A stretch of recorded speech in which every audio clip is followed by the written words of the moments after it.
मैं थप्पड़ मुंह पे लगा दूंगी अगर ऐसे वर्ड दोबारा इस्तेमाल किया तो। ये औरत भड़का रही है तो थप्पड़ खा के जाओगे यहाँ से। तमीज के दायरे में रह करो। इस पर कोई नहीं काटना, कोई नहीं काटना, सारा चलेगा, सारा चलेगा।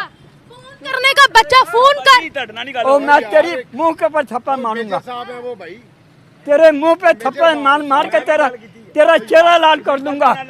बाहर मर गया तेरा पी कुत्ते का बच्चा। ये बात सही कर। Let him call. ये साले को मैं धीरेन्द्र शास्त्री महाराज जी से जिस तरह से दुबई में उनका ग्रैंड वेलकम किया गया, उनको फूल पहना, उनको मालाएं पहनाई गई हैं, ठीक है, और वहाँ के जो शहजादे हैं वो खुद आए उनको रिसीव करने। ऐसे जस्ट पीएम के लिए होता है, और वो भी इंडिया के पीएम के लिए हमने देखा था और इमरान खान को देखा था।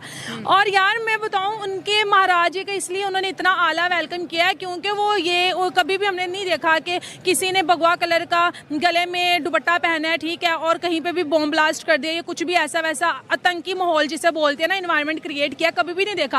वो मौलाना के क्यों नहीं उस तरह से रिस्पेक्ट करते? मैंने तो कभी भी नहीं देखा। वो जिसकी दाढ़ी देखते हैं, जिसकी शलवार कमीज देखते हैं, उसकी सबसे पहले चेकिंग की जाती है कि यार इस बंदे को तो चेक करो, चाहे वो बिल्कुल इंसान हम जैसे सिंपल होगा, लेकिन वो दाढ़ी की वजह से उसकी ना सिर्फ दुबई के अंदर बल्कि दुनिया के हर एयरपोर्ट के अंदर उसकी खास किस्म की जो है, जिसका हुलिया मौलाना की तरह होता है, उसकी खास चेकिंग होती है। जिसके मुंह पे दाढ़ी होती है ना, उसको तो वो छोड़ते ही नहीं है, ठीक है। और अभी भी एक बहुत ज्यादा वायरल हुआ था, पता नहीं किस कंट्री में, हिंदुस्तान के साथ पाकिस्तान की कितनी जंगें हो चुकी हुई हैं अब तक?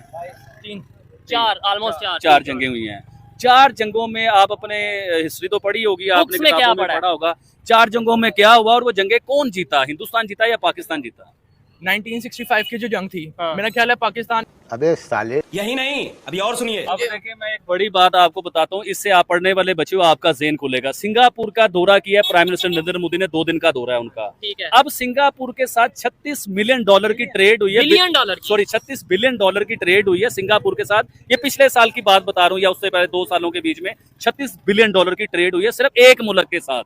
अब पाकिस्तान के टोटल रिजर्व $14 बिलियन हैं। आप देखें कि उनकी एक मुल्क के साथ $36 बिलियन की ट्रेड होती है, और ये सिंगापुर को पहला मुल्क नहीं है, 5वां 6वां नंबर आता है ट्रेड में जिससे हिंदुस्तान ट्रेड कर रहा है। पहले नंबर पे मेरे ख्याल से अमेरिका है या रशिया है या चाइना है, उनके साथ ही पहले दूसरे तीसरे नंबर है। तो आप ये देखें कि उनका एक मुल्क के साथ इतना बड़ा बिजनेस है। अच्छा चलिए ये बताइएगा कि इंडिया दुनिया के लिए जरूरी क्यों नहीं है? आपने बोला तो वो गैर मुस्लिम है ना, तो हम लोग मुस्लिम है, वो गैर मुस्लिम है, वो एक अलग, उनकी तो पहचान ही अलग है। तो हमारे लिए मुस्लिम के लिए क्यों जरूरी होंगे वो? क्या सोच है रे तेरी? चाइना क्यों जरूरी है हमारे लिए? वो भी तो गैर मुस्लिम है। वो तो हमारा एक चीनी दोस्त है।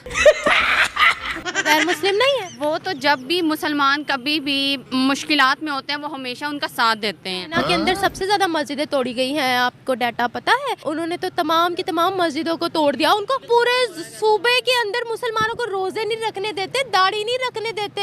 खबरदार, बाप है हमारा।